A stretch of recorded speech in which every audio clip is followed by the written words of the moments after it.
Hello guys, my name is Anna. I'm a professional tutor of Russian language, traveler, blogger, and I'm really happy to see you all again. In this video, I'd like to talk about grammar. So what is grammar? Grammar is how you have to change the word. So you look in the dictionary, you see the word, and grammar shows you in what situations and by what rules you have to change this word. I have a practical approach, which means that if you are going to pass some kind of Russian exam, I'm not going to be a good tutor in this video for you. But if you just want to speak, if you just want to express your thoughts, if you want to tell your opinion and expect that another Russian person would understand you, that's the right place for you to be, because I really try to make things easier for people, and I always underline that it's better to just start speaking and then adjust your speech bit by bit and find blank spaces and fill them in. So I'm just going to look at every part of the speech, nouns, adjectives, adverbs, verbs, and tell you the main rules of how this part of speech can be changed in Russian and what the logic of it. So the first part of speech is noun. To make it simple, we are going to use some examples. Снег. By the way, today it's snowing in Russia. That's true. В России снег. I'll try to show it to you, but this is crazy. Today is 29th of October and it's been snowing for a couple of days. Wow, wow, wow, wow, wow. I'm looking forward to go to Russia in a month's time, and I'll be happy to show you Moscow, St. Petersburg, other cities, other cultural things. I'm going to celebrate New Year with my family. We follow all the traditions, and just let me know in the comments if you're interested, and I'll be happy to make those videos for you. Let's get back to grammar. There is only one possible change of the noun in Russian, and it's cases. So you change the nouns, you change the ending of the nouns depending on the case. We have 6 different cases. To be precise, we have 5, because the first one is just the word itself without the change. It's called nominative case, which means the word doesn't change. If you see that snow is снег, this is it, you just say снег.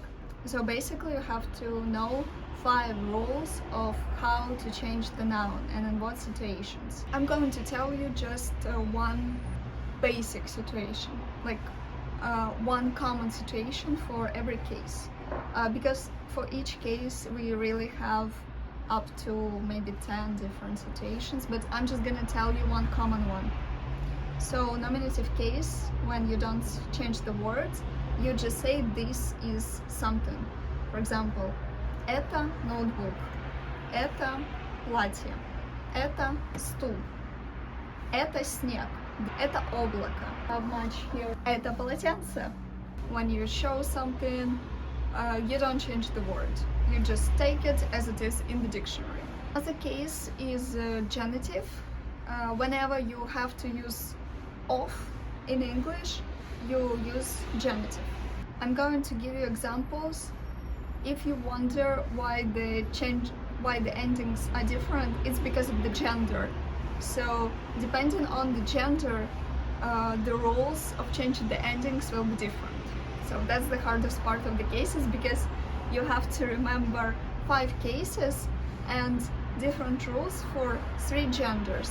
It means your memory has to process 15 different situations, and this is hard, really. That's the reason I was never be able to learn German or French, because you also have those changes. You need to change the words and it's very confusing. So I'm really proud of you if you manage to understand cases in Russian. Whenever you use of in English, this is your red flag to use genitive. So for example, полотенце мамы. Полотенце мамы. Это ноутбук мужа. Это ноутбук мужа. Это платье сестры. Это платье сестры. When you need to use possessiveness, basically. The next one is dative. Dative case, it's a very kind case because we use it when we want to do something for another person. When we need to call, text, give a present, say thank you, say sorry. Я звоню маме. Я звоню брату. Я дарю подарок маме. Я дарю подарок брату. So that's one of the situations of using dative. Accusative. You need to use accusative when you say go to. So я иду в супермаркет. Я иду в спортзал. Я иду в магазин. Я иду в театр. As you noticed, I didn't change anything in the words because for masculine there is no changes. But for feminine there are. And so you say я иду на работу. Я иду на дачу. Or я еду, which means go by transfer. Я еду на работу. Я еду на дачу. So this is it. Whenever you need to use go to, you use accusative. The next case is instrumental. We always have to use it after with. So if you say tea with sugar, me with my brother, whenever you use with, after should be instrumental. So чай с сахаром, я с братом, я с сестрой, я с мамой, я с папой. This is instrumental for you. And the prepositional one we use after on and in. Я в кафе, я в ресторане, я в бассейне, я на балконе, я в России, я в Черногории, я в кафе, я в классе, я в театре, я в кино. For most situations we just use yeah at the end. So this is prepositional for you. Alright, we're done with the nouns. The next part of speech for us is adjective. So adjective, for example, добрый, милый, красивый. How do we use adjective? Depending on the gender. So if it's a man, we say красивый мужчина, добрый мужчина, щедрый мужчина, умный мужчина, интеллигентный мужчина, интересный мужчина. If it's a woman, we say a bit different. We say добрая девушка, красивая девушка, умная девушка, интересная девушка. So for masculine we use и, for feminine we use ая. That's the difference, and that's how we use adjectives. And then also we have to use cases for the adjectives. So let's say nominative case. Это красивый ноутбук. I just realized we cannot use adjectives. We also need to use like my pronouns. So I'll make sentences with the pronoun and with the adjective. You'll see the endings would be similar. So это мой красивый ноутбук. Это ноутбук моей красивой мамы. Это ноутбук моего красивого мужа. Я даю ноутбук моей красивой маме. Я дарю ноутбук моему красивому мужу. Я иду в красивый ресторан. Я иду на хорошую работу. Instrumental. Я иду с моим красивым ноутбуком. Я иду с моей красивой сумкой. Prepositional. Я в моей красивой квартире. Я на моей хорошей работе. Я в хорошем ресторане.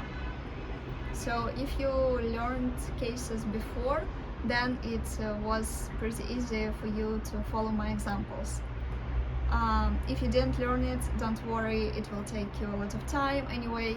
So just for now you can understand the logic and just understand that there are 5 different ways to change the endings and 5 different ways for masculine, for feminine and for neutral, which is crazy.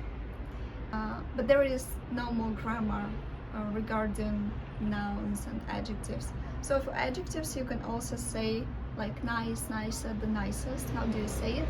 So you say красивый, красивее, самый красивый, большой, больше, самый большой, маленький, меньше, самый маленький, классный, класснее, самый классный. To be honest, if you're only starting to speak Russian, I wouldn't recommend you to use many adjectives, which you probably won't anyway. When we speak, we really need nouns, so we need to know what's called all the objects around us and all the abstract ideas we want to name. And then we need to remember the verbs, so we need to be able to say go, come, drink, so on. And that's why don't worry that you have a lot of rules regarding pronouns and adjectives. Just learn the nouns, really. Learn the nouns for now and learn the verbs. All the rest can come later on. So the verbs. How can we change the verbs? No, normally it's tenses, so you need to be able to say something in the past, in the present and in the future. And actually our rules are easier than in English, I think, because everything you want to say in the past has to end in L letter. So in the present you say я бегаю, but in the past я бегала. In the present я работаю, in the past я работала. So for every verb you just use L and A if you're a girl and just L if you're a man. So я бегал, я работал. That would be correct. And for the present we have a lot of conjugations depending on like I, you, he, she, we. So let's look at the example. Я работаю, ты работаешь, он работает, она работает, мы работаем, вы работаете, они работают. You can remember it pretty quickly. You just practice it with few verbs, it sticks in your mind. And to say something in the future, you just say a magic word will, which is буду. So you just say я буду работать, я буду бегать, я буду читать, я буду рисовать. And if you noticed, after буду you use infinitive. So you don't have to change anything. So for basic Russian, it's gonna be enough for you. I really motivate you to learn the basics, to get more words. So it's better to concentrate on expanding your vocabulary rather than the grammar. And then using this vocabulary in the conversation, you can sign up for a trial lesson with me. So I also do quick 15-minute conversational course. So it's also an option for you because your ability to speak will already be there. Adverbs, we don't really change adverbs. So we just say часто, всегда, никогда, иногда. That's it. They don't really change. They're not changed. If to talk about places of words in the sentence, it's super easy in Russia because you can just mix it up as much as you want. In English, you can only say I have a laptop, for instance. I have a laptop. But in Russian, you can say a laptop I have, or a laptop have I, or have I a laptop. You really can say all these options. So really you don't need to think which word should I say first. Whichever words you need to say something, just say the words and try to really work on your verbs, because people have to understand if you speak in the past or if you speak in the future. But don't really worry about the cases. It will take you years to practice them, and just take it easy. Don't put all your time and all your efforts into the cases. Rather do it for expanding your vocabulary and for conversing, for the conversation. That would be the right strategy. It will bring you to your goal faster. The main message of this video was don't be scared of Russian grammar. Every language consists of vocabulary and speaking practice. Grammar you can always improve it later on or as you go along. So just dive into the language if you're interested. My students succeed from very beginning for good conversation over 2-3 months. So text me in Telegram if you're interested and we can arrange something, or I can just check your level and give you my feedback and give you my prediction regarding the time you need to put in, regarding the efforts, or regarding the strategy. Alright, I hope you got something useful from this video. Please let me know in the comments. Tell me what other topics you'd like me to cover for you in more details, and I'll be happy to see you again and take you on a tour in Russia when I go there in a month's time. Пока-пока!